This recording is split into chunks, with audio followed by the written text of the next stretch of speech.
Let's start. So the recording has started. Hello, everybody. It's still day 5 of the Russian Embodiment Conference, the first online conference on embodiment. And I welcome you. My name is Natasha Weisgerber, and I welcome you to a very exciting session with Reyf Kelli.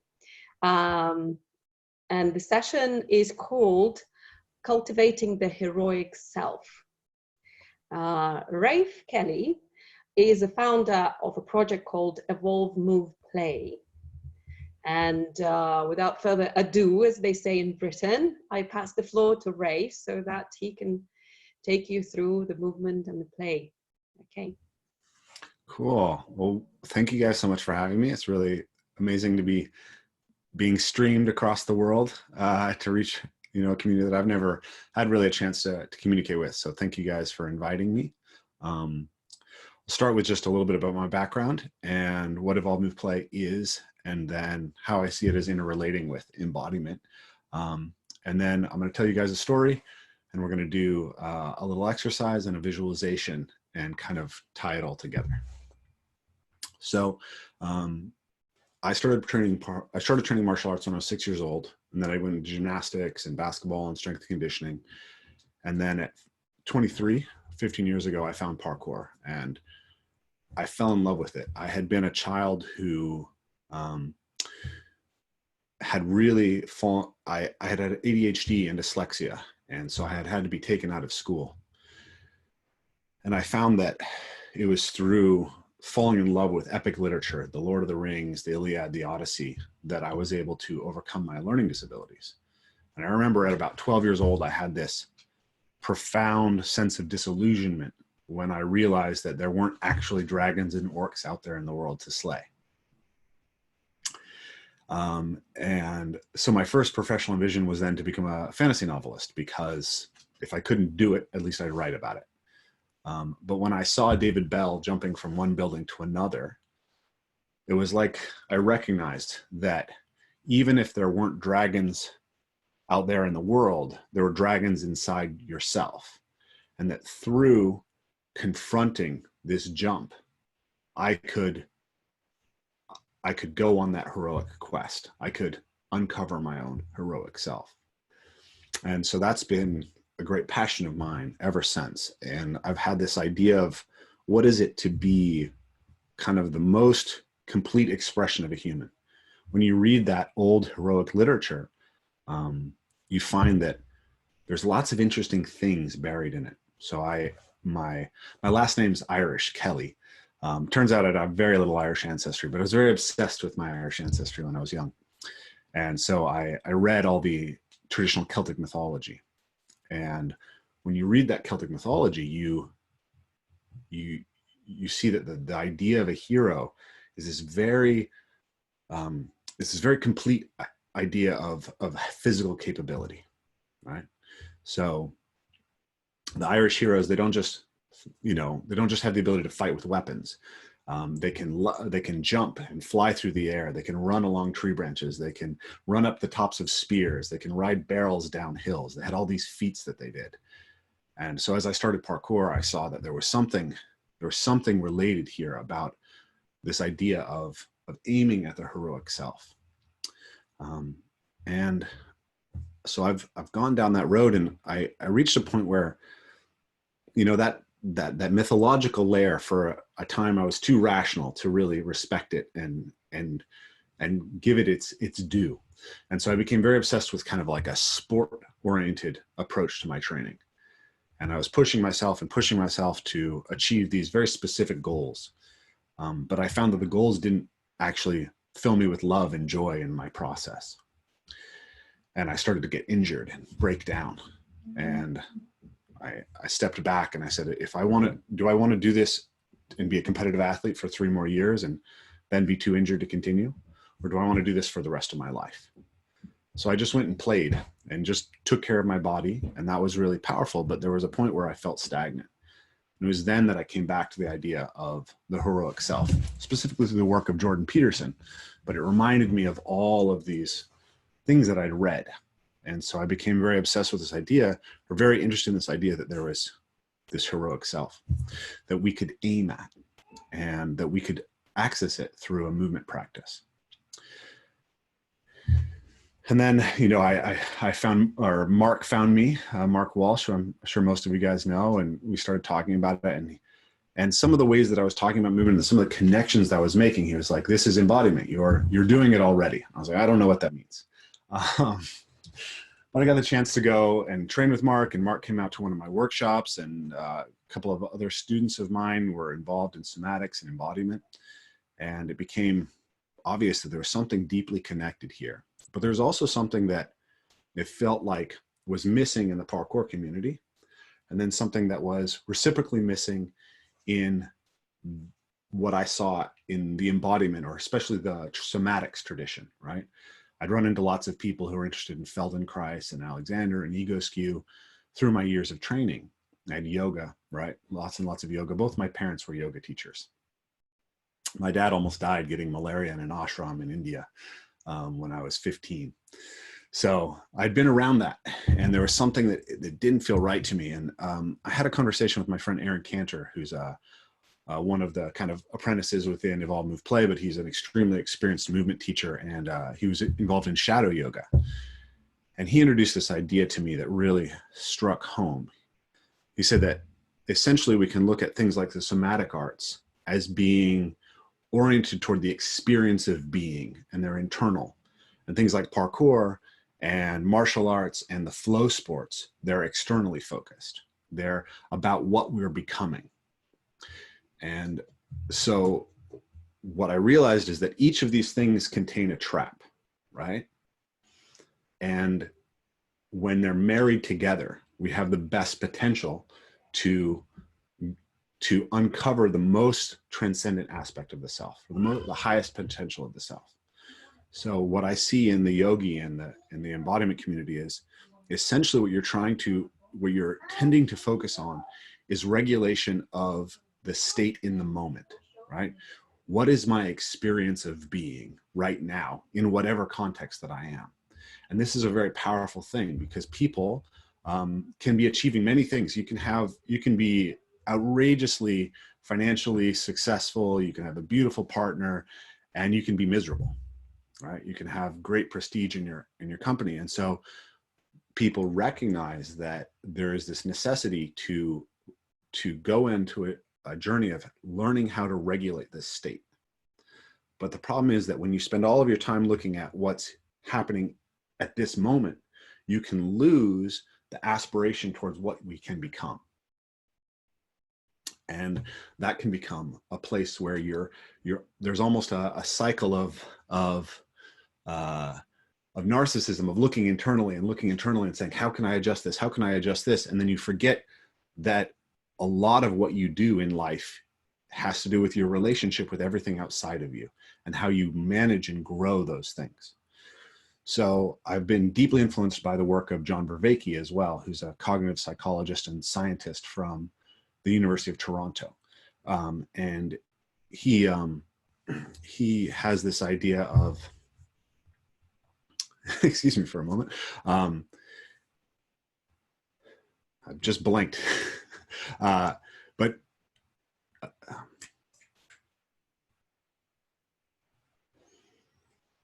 cognitive scientist.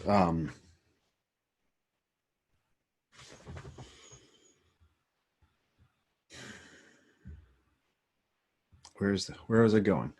John Vervaeke. Excuse me, sorry. I don't know why I'm blanking here. It's okay. You were talking about the transcendent potential. Yeah. Of joining embodiment and somatics. Sorry. And regulation of state in the moment. Okay, cool. Sorry, it's not John's idea. It's the general finding of cognitive science. So cognitive science, modern cognitive science talks about 4E cognition. Cognition, the way we experience the world, is embodied, right? It's embodied and it's embedded, it's emergent and it's enacted, right? And it's extended, right? So we in order to think as a human being, in order to experience the world, we have to have integration between the body and the mind. And so we have had this problem in our culture of running into this Cartesian heritage, right? Descartes said, I think, therefore I am. We've started to collapse our identity into just our mind. And we've gotten lost in our relationship to the body, and the understanding that the body is not just a brain taxi, as Paul Linden says. So the embodiment community has done a really great job of starting to reintegrate that. But the self is actually not just contained within the body. The self is the relationship between the body and other, and the relationship between the body and the environment. So within a practice like parkour in nature, what we're doing is we're re-embedding ourselves. We're literally building a map. Before the call, Alexandra was talking about having conversations with people all over the weather and finding out all over the world and finding out what the weather is and what they're experiencing in their local community, right? And how this expands her map. This changes her ability to empathize and understand and feel the rest of the world. And this is essentially what we're doing in a physical practice like natural parkour or nature connection work, is we're actually expanding our map. In our mind, we have a representation, or in our brain, we have a representation of every aspect of our body, right? The motor homunculus. But we don't just have a representation of the space of our body, we have a representation of the space around us, the parapersonal space, and then the extended space around us. All that, it has a level of mapping in the mind. And when those maps are refined and those maps are expanded, we expand our competence, we expand what we're capable of, and we're literally expanding what we are, right? It's like, imagine that you have all of this neurology that can have more and more compressed and more, we can layer in more meaning to the nervous system. And as we layer in that meaning to the nervous system, we're not physically expanding, but what we are is expanding on some level. There's more of us, right? We are fulfilling our potential. So I wanted to introduce these two ideas to you guys. Being and becoming. The art of self-transcendence for me is about balancing those two things. When you're focused entirely on becoming, which we see in a lot of elite athletes, what can happen is you can achieve things and you're always oriented towards achieving things, but then you never get to enjoy the experience of achieving things. So many Olympic athletes, they train and train and train and train and train, and they reach this point where they get a gold medal, and then they realize that they feel nothing because they're so oriented towards the future that they don't have any ability to be here in the present, right? But then you see the opposite side, people who are so present oriented that they don't have any ability to push themselves towards something to aspire to. So Reiki talks about this idea of the divine self or the divine double. And there's two elements of that. One element of it is the element that's always revealing itself towards you, right? Saying, here I am, come towards me. And then there's another element that's always beyond what you can understand, that's always receding from you. And you need this aspiration towards something greater than the self to move you towards self-transcendence, to move you towards your most heroic self. Does that make sense to everybody? So for me, it looks like the optimal balance in that journey of self-transcendence is trying to find, how do I learn the state management now? And then how do I learn the movement towards the aspirational self there? So I want everyone, if you can, if you have room around you, I'd like you to all stand up for a second. Find enough room to do a little bit of a standing jump, okay? So jump as far as you can. Just stand up and jump as far as you can, please. Not as high as you can, as far as you can. Jump across the floor.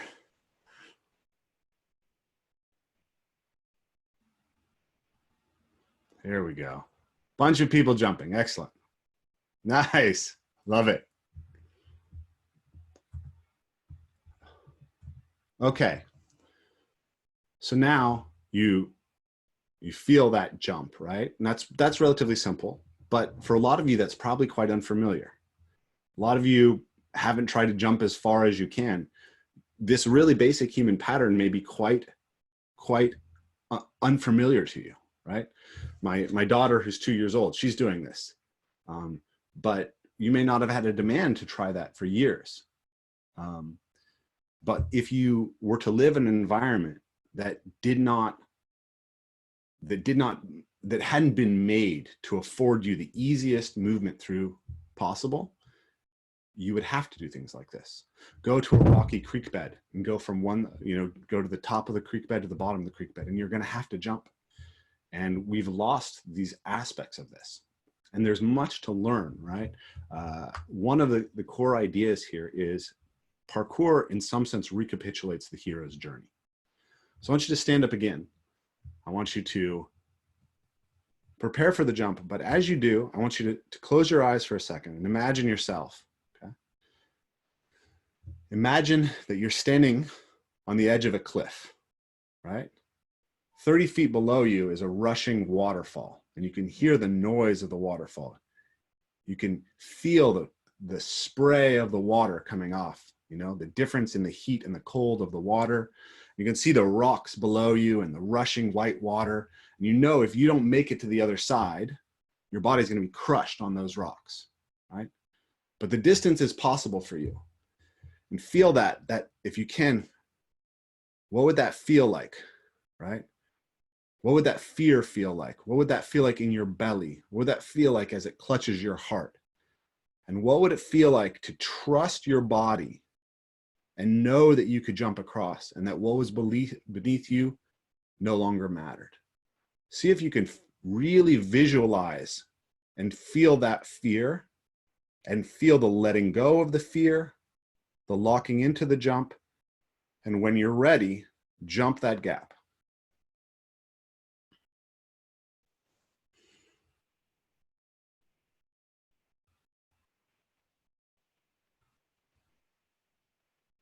I'll give you guys a second. Nice.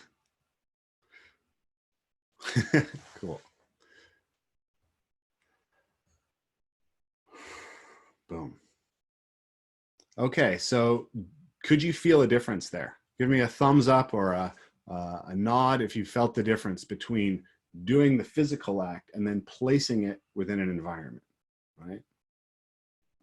Now, what I believe is that when we do these acts, like jumping at height, what we're doing is we are placing ourselves in a position where we can undertake the hero's journey.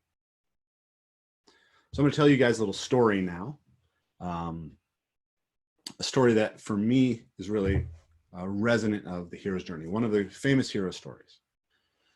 So many, many years ago, at the end of the Roman Empire, there was a small kingdom in the Middle East called Selene. And the kingdom of Selene was a peaceful kingdom. The crops were good. The people were happy. It was well ordered. But one day, a dragon came down into the kingdom.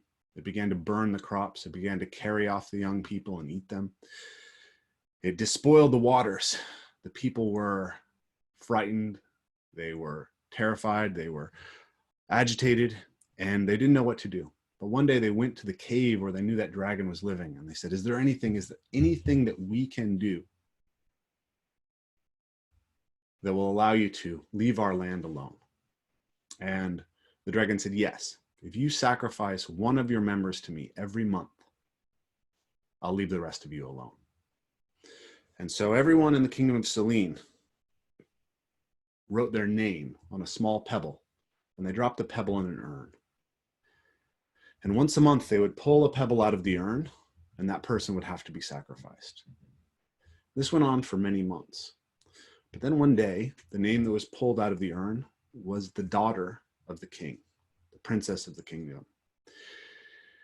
And the king, he had never expected this tragedy to meet his own family. He freaked out. He offered all of his gold, all of his silver, half of his lands to any family that would sacrifice a child in her stead. But nobody came forward. So the time came for the princess to be sacrificed. And the night before, her father said, I'm heartbroken. I'll never see your wedding day. And they decided to dress her as for her wedding, right?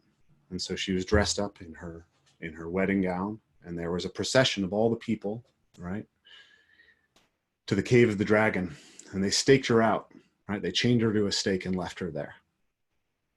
Now along came a young man, a young soldier, a Roman soldier named George. And George saw her there, and he asked her, you know, why do you look so sad on your wedding day? And she said, my groom is a dragon, and my wedding gift will be death. And he said, I will stay. I will fight this dragon for you. She said, no, please, please do not. It's bad enough that I die. I do not want anyone to have to sacrifice themselves for me. But as they spoke, the dragon came out of the cave. So George jumped on his horse. He mounted it. He mounted his lance. He charged at the horse, and he stabbed it at the dragon, and he stabbed it in the shoulder. The dragon fell down, screaming. George ran over to the princess. He freed her from her chains. But the dragon saw this. He became enraged. He shook the lance off his shoulder. He charged. He pinned George behind a rock. He was breathing fire on the rock. George couldn't escape. And the princess, who was now free, she chose not to run away. She couldn't leave George there. So she did the only thing she could. She took her girdle and she threw it at the dragon, hoping to distract it. But the girdle wrapped itself around the dragon's neck. And by a miracle, the dragon was tamed. Now, there's more to the story, but we'll stop there. So these stories, this story, the story of confrontation with the dragon, or something like a dragon, is a universal human story. It's called the Chaoskampf in folklore literature. It's the idea of the confrontation with chaos. The dragon, you can see as a kind of representation of all the most threatening things to a human being. Snakes, which probably co-evolved with primates and preyed upon us for 90 million years or so. Well, a dragon's like a big snake, but it's worse than a snake because it has claws like a big cat, which also ate us a lot, and wings like an eagle, which also ate us a lot. It has fire, and fire destroys, or poison. So it's kind of the combination of all of the most chaotic and, you know, threatening things that we experience. Now, in some cultures, something like a dragon is mostly just a snake, and in some, you know, other aspects come into being. But these stories are very old. One of the oldest mythologies that we have record of is the Mesopotamian mythology. And one of the first stories is the confrontation between Marduk, who's the culture hero, and Tiamat. And Tiamat becomes a dragon. Tiamat is also the flood. In the Bible, when they talk about the flood, the word that they use is etymologically descended from Tiamat. So here's this idea of the chaotic, the unknown. And we have a way of confronting it. And I like to tell the story of St. George and the Dragon because it presents two different ways of dealing with the confrontation with chaos. One is the destruction, right? The destructive capacity. Sometimes what's anomalous has to be just taken out, right? It's just dangerous. But the other is sometimes it has to be held, right? As the girdle surrounds the dragon, that's the idea of taking something that's chaotic and giving it space so that it can come into order, right? And a child is chaotic, right? I have small children. They go into chaos all the time. But if I can give them order and hold them in that order, then they can become something that comes into being really powerfully. So we all face the reality that we live in uncertainty. We all face the reality that anomalous things are going to come into our environment, right? We're going to, you know, have a computer that breaks down unexpectedly. We're going to have a car that's going to break down unexpectedly. We're going to have a relationship where someone betrays us. And all of those things bring up the threatening, predatory response in us. Something is agitating us. And what I believe is that a practice like parkour, it gives us a chance to proactively confront it. So traditionally in the idea of the hero's journey, there's this idea that there is a call to adventure, right? And then there is a descent into the underworld. and there's a confrontation with a beast. And then there is a return to the normal world, and you bring back the elixir of life, right? And in parkour, we have this idea we call breaking the jump. So the first thing you experience with breaking the jump is the call of the jump, right? You go out there and you have a vision of this world, and you see something that says to you, you can express your potential here. But it's ambivalent, because the best jumps, the jumps that are really attractive, are the scary jumps. They're the jumps where you can potentially hurt yourself. They're the jumps that say, here's your edge, right? And when you find those jumps, what you find is the chance to confront that aspect of yourself. So the interesting thing is, you're intrigued, you're excited, you go there, and then you have to assess it. And you have to make sure that it's something you're capable of. And as you do that, you start to feel fear. You start to feel anxiety. And you get to go through a process that brings courage into you. Right? You get to see your most heroic self, in a sense. So you learn to overcome fear. You learn to cultivate courage. And then you get to make a decision, right? And after the decision, you get to engage with action. And then when you're done, it can feel incredibly profound. And you can be so excited about it. You need to go tell people about what you achieved. You need to go tell them about how it changes you as a human being. And that's where the meaning comes. So I like to think of it this way. In a physical practice that's becoming oriented, that jump, or whatever the obstacle is, that's our dragon. And the gold that the dragon carries is the meaning and the character that we develop through confronting it. And I think that there's something that is incredibly profound in this process, especially when we recognize it for what it is, that it's not just an athletic task. It's actually a tool of self-cultivation. And that if we can confront that dragon through our physical practice, then we can become more capable of confronting it in the world around us, right? That when we have a conversation that we're afraid of with a partner in our life, right? When we have, when we need to ask for a raise at work, right? When we have those things, we've now cultivated this inner resource, this process of bringing ourselves into courage, of overcoming it. But we need these tools. We need the embodiment tools. We need that self-regulation and self-awareness to harvest that benefit as well as possible. It's in marrying the external and the internal that I believe we achieve the most heroic self. So there's a hero's journey. And when we pursue the hero's journey mindfully, there is this capacity to engage in self-transcendence. That's pretty much what I wanted to share with you guys. So it took me I went through it a little bit faster than I expected. So do you guys have? Yeah. There is the question, which I think will be quite interesting to explore. And the question is how to transform fear into something useful. Mm-hmm. Maybe you have some practical tools or practices that helps you to overcome this fear. Mm-hmm. Yeah, let's talk about it. So to start with, fear is useful, right? Fear is something that evolution built into you because it keeps you from dying. There's a great book by Gavin de Becker called The Gift of Fear. And it's a lot about how our culture actually teaches us to ignore the signals in us of fear that actually keep us safe, especially socially and in regards to other people. So we don't want to become fearless. We want to become courageous. And those are very different things. Courage is the ability to overcome fear. It's not the ability to eliminate fear.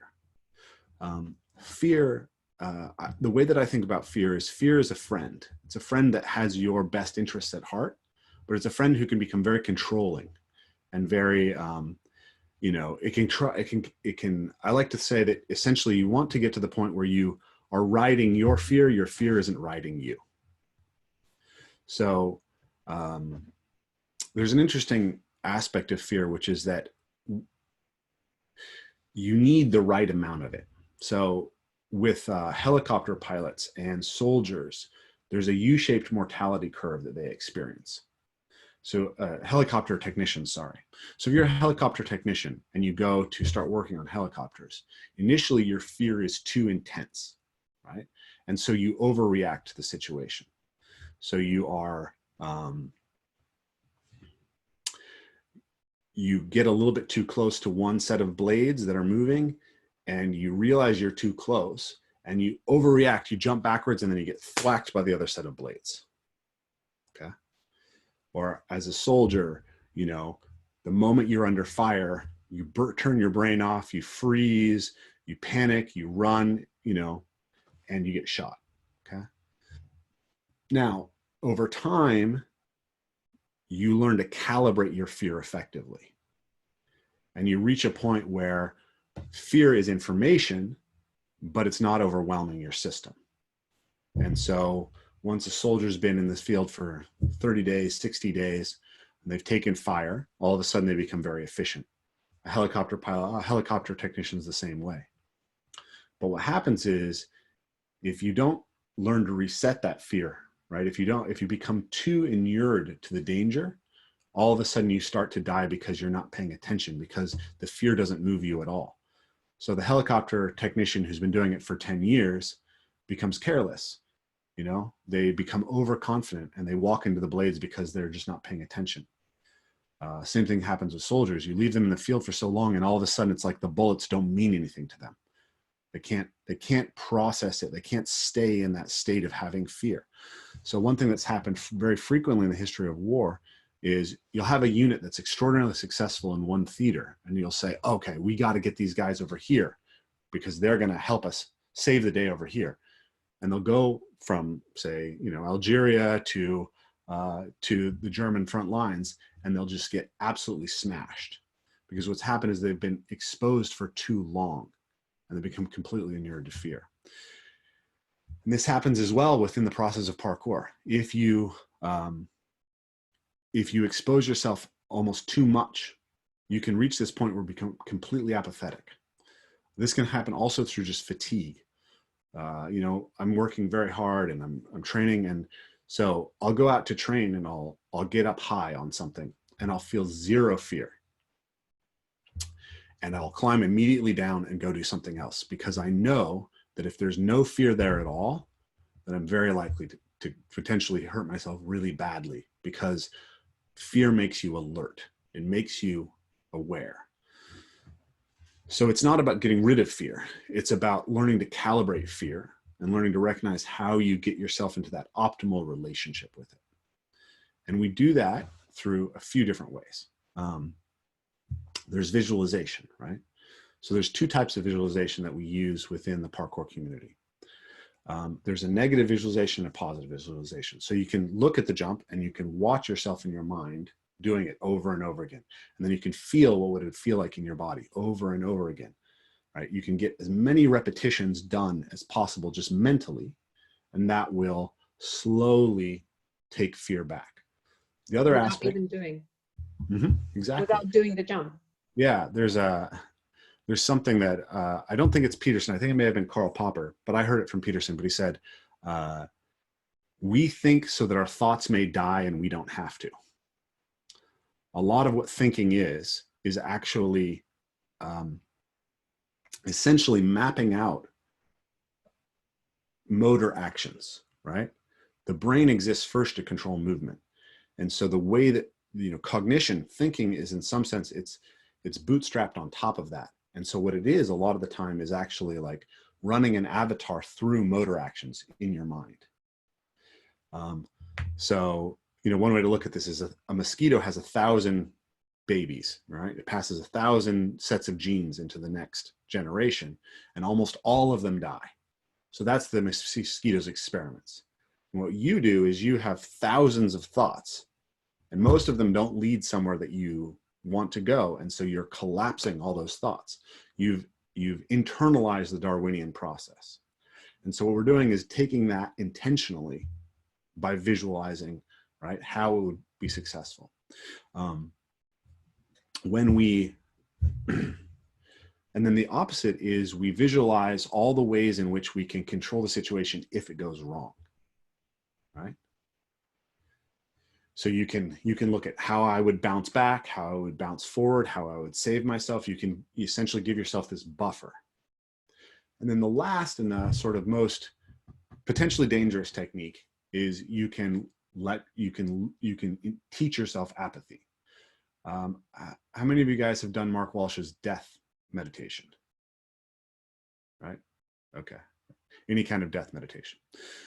So death meditation is one example of this. Stoic meditation is another example. So the Stoics had a tradition of meditation where they would essentially, they would meditate on all of the things that they were attached to and the reality that they would lose them, right? So they would say, when you kiss your child goodnight, tell yourself that child may die in the night, right? That child will die eventually, that they will not continue in the world forever, and you will lose them. And recognize the emotion, the passion that will come up there, and learn to let go of the attachment to it. So elite athletes who really want to push themselves can do the same thing, right? They can say, I can let go of my attachment to being alive, to being safe, to being, you know, having my body intact. And this can be a powerful tool, but also it's a very dangerous tool, right? If you, people who are too fearless don't do well. There's research on, you know, you can damage someone's brain and turn off the fear mechanism in their brain, and they live for a very short period of time, and they suffer lots of injuries. Same thing if you turn off pain. We need pain and we need fear. So these things are tools, but recognize that they have a dark side. Then there's just the basic centering and body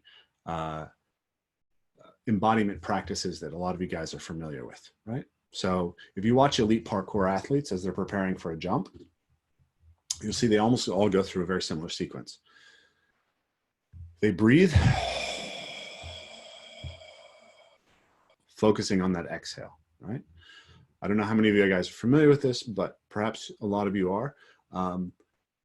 Inhaling tends to increase sympathetic nervous system. Exhaling tends to increase parasympathetic nervous system, right?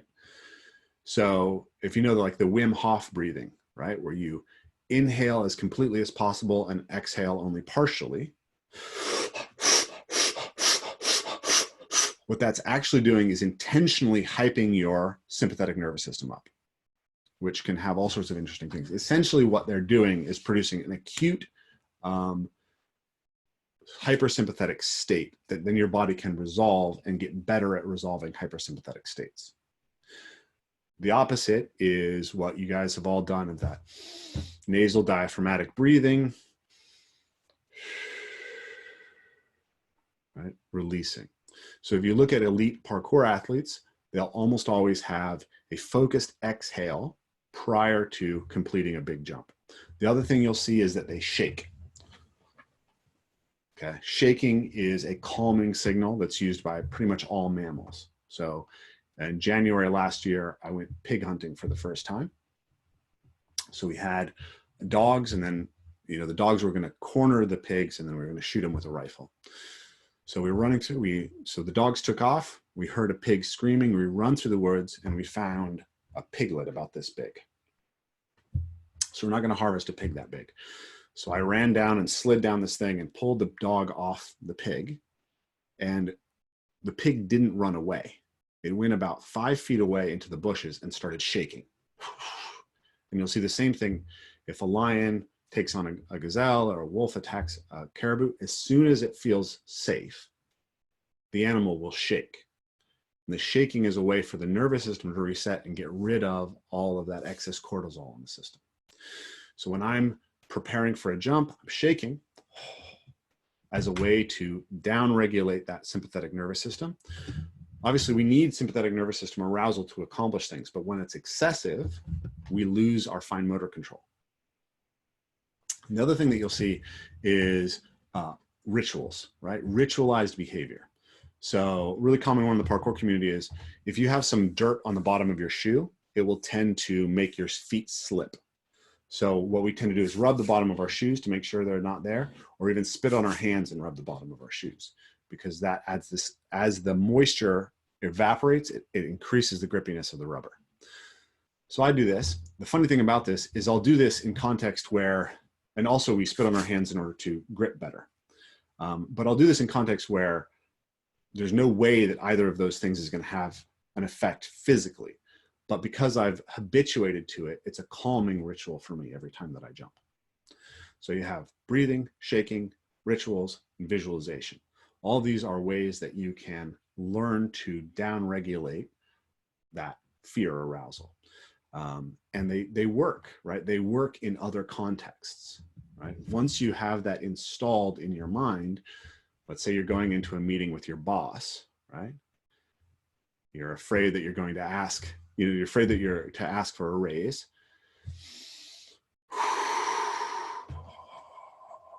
And what someone who has a deep experience of parkour has is they have thousands, hundreds of thousands of reps or tens of thousands of reps of downregulating that fear aspect in their nervous system. And then of course you can also go through the visualization process, right? What happens if my boss says no?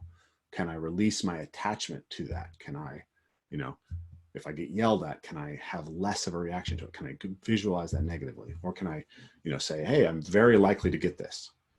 I just have to ask. And I'm going to see myself getting the thing that I want over and over and over again. And then by the time that I get there, it's going to help me. So that's the first question. More questions? Yes, there is a question from Alexander. What do you do in your classes and workshops? You jump and run, that's all? What do you teach? This is something I meant to explain a little bit more fully. So evolve, move, play originates, the idea is simply, what I discovered in parkour was that play had this profound educational capacity. Right? If you look at the parkour community, essentially in 2001 was the first time that parkour was widely spread outside of France.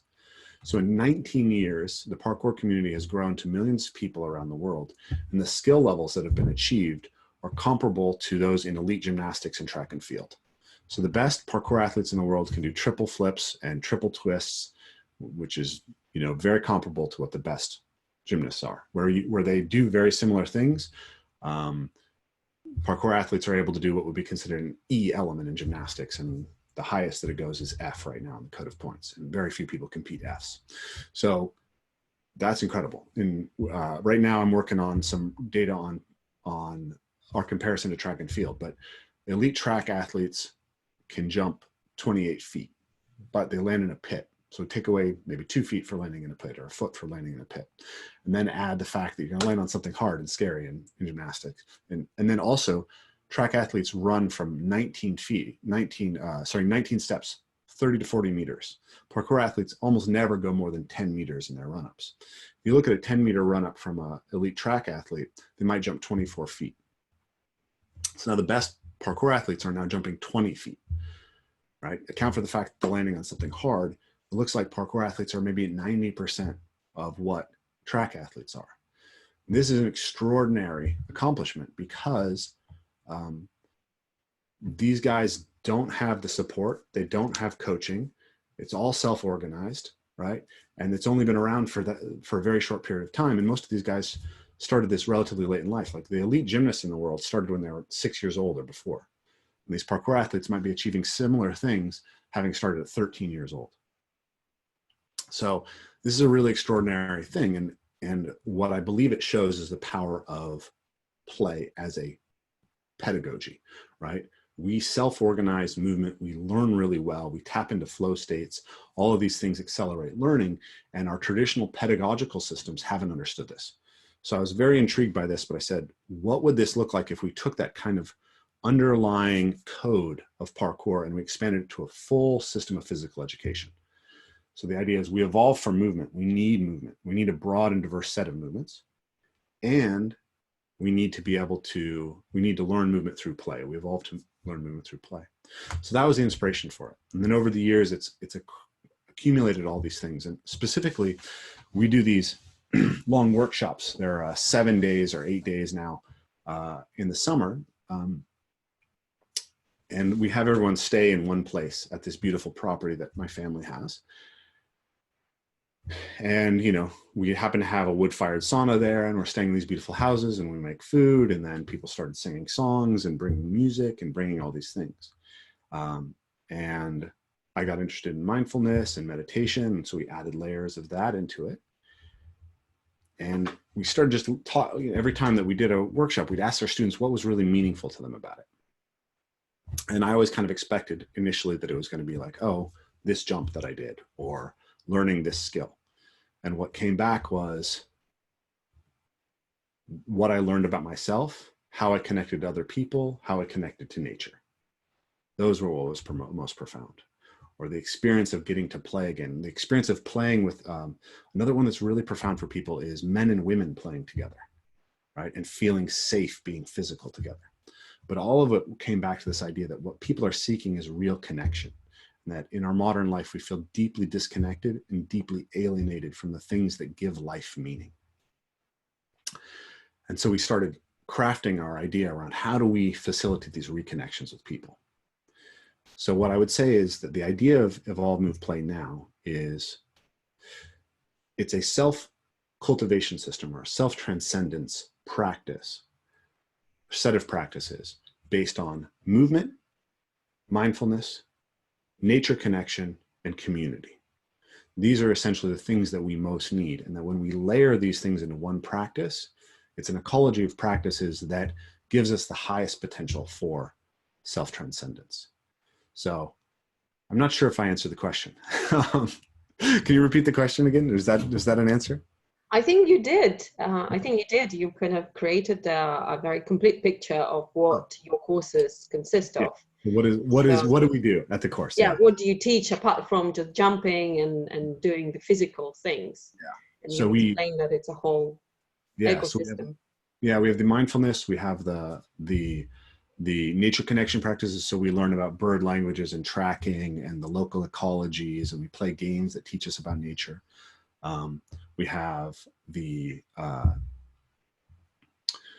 community practices. We take saunas together. We learn songs together. We play music together. We make food together. Lovely. And then within movement, we think about movement as kind of having 4 primary layers that we're interested in. One is, how do we take care of a body so that we can continue living in and having a great experience? So that's the body integrity practice. How does the body move in relationship to the environment?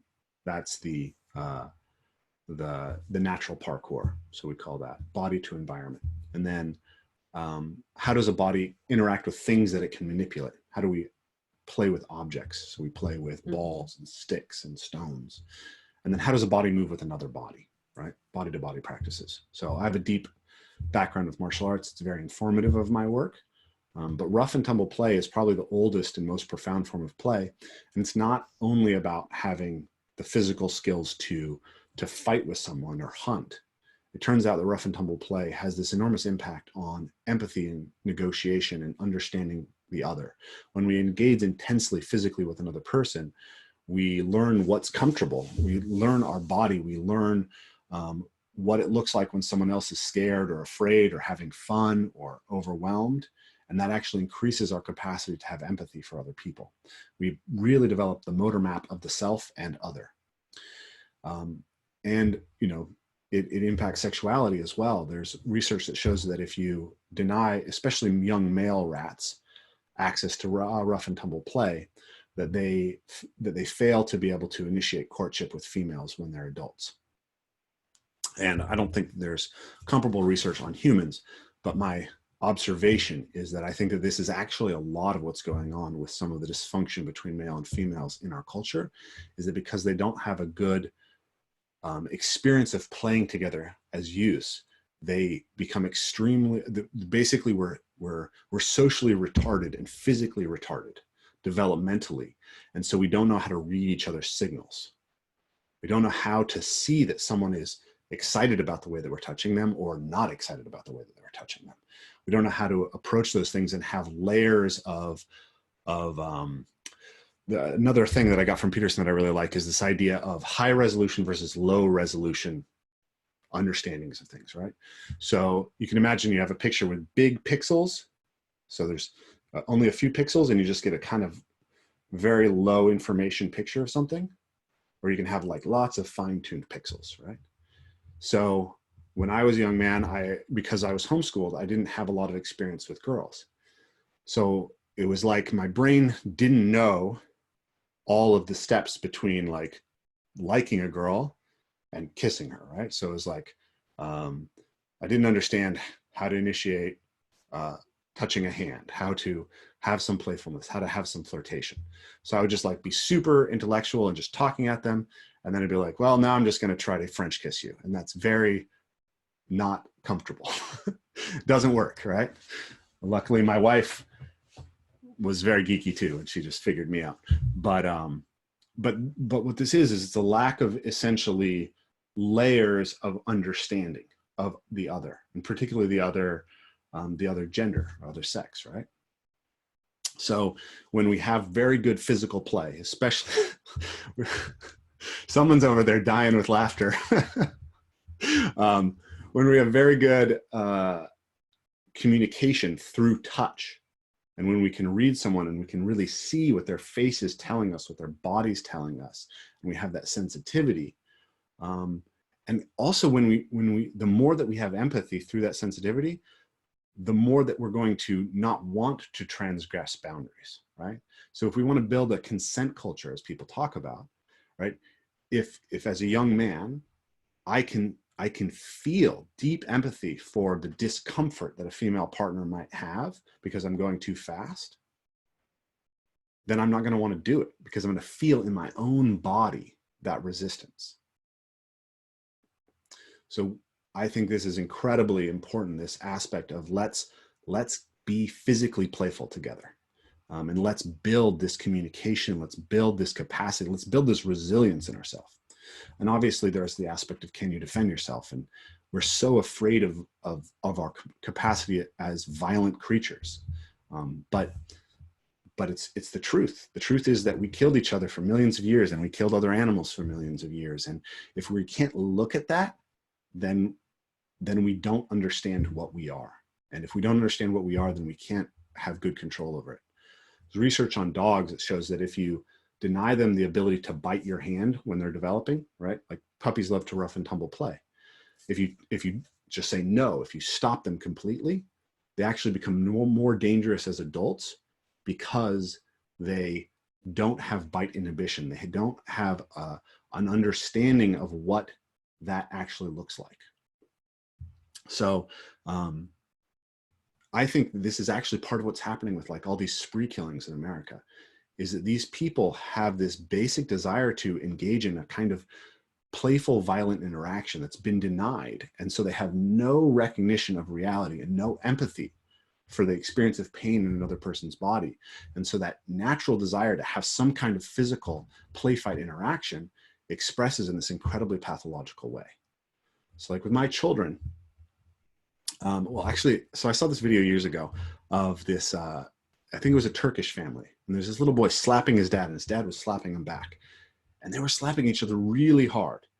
And I was like, oh my God, is this child abuse? But the kid was just giggling and laughing. And I was like, wow, that's interesting. And I had all these ideas about roughhousing already. So like a year later, my niece was sitting in my lap. She was 7 years old at the time. And she just slapped me out of nowhere. And I remember it so clearly in my head thinking, what happens next is okay, only because I'm not angry. And so I slapped her. And my rule was, I will only slap her a little less hard than she slaps me, right? But I'm going to match her escalation. And she looked at me like, oh my God, what has just happened? And then she slapped me again. And so I slapped her again. And so we played this game for a few months where she would, whenever she saw me, she'd do this. She'd sit in my lap, she'd slap me, and I'd slap her back. And when she slapped me harder, I'd slap her harder, but always less hard, showing that I had control. And then when I had my daughter, when she was 18 months old, she started slapping me. And then my son did the same thing. And my youngest daughter did the same thing. And what's amazing is my daughter's never hit anybody, right? My son, who's incredibly physical, he's just an absolute monster of like drive to be physical. He can't stop playing football, basketball, wrestling, parkour, whatever it is, he wants to do it. I don't think he's ever been in a fight at school, right? Because they know that they have a safe place to express that physicality and to study this aspect of themselves. They can go into what is violence? How is that part of me? One of my, oh, we're getting very late here. One of my mentors, Rory Miller, says, our position towards violence now is like our position towards sexuality in the 1950s. We need to face it. So that's what we teach at seminars. It brings all this stuff together and evolve, move, play. Sounds fantastic. We do have some more questions in the chat, but I'll explain what's going to happen next. I will make a few announcements in Russian for the Russian speakers and about tomorrow. And then at the end of the session, as I said, I will pass the word over to you for your last top tips. So you could think while I'm talking in Russian about those. And when we finish at 22 p.m., 10 p.m. Moscow time, we will open the coffee break time for another 15 minutes. So I don't know if you have the time to hang around and talk to people. They might want to ask you some questions. So you can hang around, or this is the time for people to talk to themselves. So this is the plan. Okay? Okay. I'll be happy to hang around. It looks like there's lots of questions. So yes, there are. Thank you. Друзья, ну что, мы заканчиваем эту потрясающую сессию с Рейф Келли из Сиэтла. Я сделаю наши организационные объявления по поводу завтра. Завтра мы с вами продолжим наши встречи на первой онлайн-эмбодинг конференции. У нас есть изменения в расписании, потому что спикер Павел Шнейдерман, к сожалению, заболел. У нас завтра утром будет очень интересная сессия, как привнести embodiment в свою жизнь и работу. Это будет сессия с организаторами embodiment круга в Москве, Ким и Асей, которые расскажут про то, как они организовывают встречи для телесных специалистов, для того, чтобы все желающие могли познакомиться с ними и попробовать практики. Уже не в онлайн-режиме, а в живом режиме. И также в этой сессии примет участие Александра Львовская, тоже расскажет свое видение на эту тему, как привнести embodiment в свою жизнь и работу. Это будет завтра в 9 утра. Вот. А сегодня мы после закрытия сессии, да, у вас уже в чате появилась ссылка от Рейф Келли на сайт, смотрите, заходите. Я знаю точно, что у Рейфа есть онлайн-курсы, в которых можно принять участие. Вот. Также в чате вы увидите ссылку на наш сайт, где вы сможете посмотреть, ознакомиться с полным расписанием на завтра. И помните, что запись этой сессии появится в скором времени, скорее всего, уже завтра. Можно будет пересмотреть. Записи будут в открытом бесплатном доступе до 26 числа. И если вы хотите приобрести себе запись в пожизненное пользование, то вы можете это сделать, купив ее там в рамках пакета общего или пакет, который только английские записи с русским переводом. У нас будут титры наложены на все англоязычные сессии. То есть это будет не озвучка сверху русская, а именно субтитры. Вот. Ага, там какой-то вопрос про книжку. Вот, что еще я хотела сказать, что покупая записи, вы помогаете не только нам, но еще и проекту «Такие дела». 5% от всех продаж мы перечисляем в этот проект, в этот фонд, который поддерживает благотворительные фонды в России. Ну, собственно, я все объявления сказала. And now I've just finished all the announcements in Russian, so I can give word to you for your top tips, and then we will open the session room for the coffee break. Yeah. So my big tips when it comes to starting a natural movement practice is the first thing people can do is start walking more. It seems very simple, but walking is probably the biggest missing movement nutrient in our lives. And it gives you a chance to start exploring the natural world around you and what potentially, right? You can take a walk and daydream about all the movements that you'd like to do in the areas before you even try something. So go outside, take a walk. There's a few things that are really great is if you're meeting friends, go for a walk instead of have a drink or a meal. If you're doing a meeting, meet someone for a walk. If you're on a call like this and you can you take it while walking? So these are really great ways to start stacking that into your life. Go climb a tree if you can. You know, we all have this kind of natural attraction to trees. It's a big part of our heritage, but we've been really told not to do it by our culture, at least here in America and the Anglophone world. But if you go out, you'll find it's very, very engaging right away. And there's, you know, obviously there's tons of technique that you can learn and tons of development that can be done with a coach, but it's part of your heritage as a human being, and you'll find something right away. And then I think that, so, you know, specifically speaking to the embodiment community, my challenge for you guys is find those things that are becoming oriented, right? Where are you confronting your edge and seeking your aspirational self? And then the last one is you need a body-to-body practice, right? We are so stuck in our own little worlds and so touch illiterate, so uncomfortable. You know, actually I had a Russian student. I've only had one student from Russia. He was at a seminar that I did in Spain, and he was the most uncomfortable person that we've ever had in playing with a woman, right? He was very, very uncomfortable with the idea of being physical and rough with a woman. But what we found is incredible is how meaningful it is to our female students to be trusted enough to be pushed hard by male students in a physical, competitive atmosphere, right? Like, know that I am strong.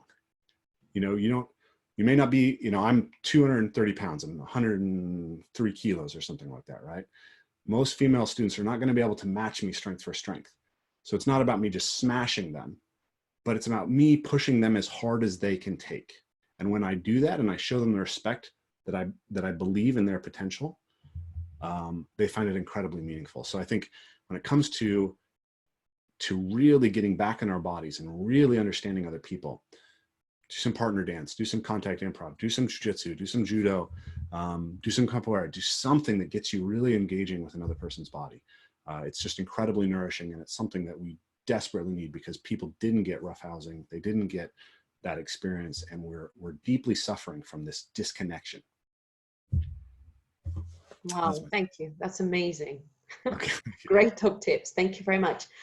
Друзья, ну что, мы открываем тогда, официально мы закрываем эту сессию, выключаем запись и